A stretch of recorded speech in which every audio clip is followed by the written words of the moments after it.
जगन्नाथ मिथुन teacher blog में आपका स्वागत है भाई। आरंभ हो गया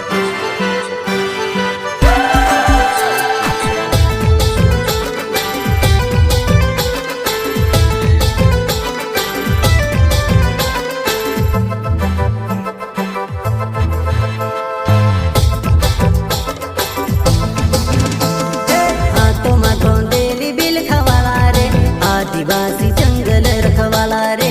आदिकाल सी जंगल में रह जया आदिवासी जंगल रखवाला रे।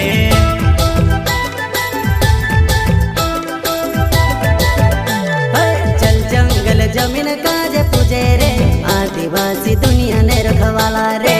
बाप देव खतरी काज पूजे रे आदिवासी सबसे निराला रे।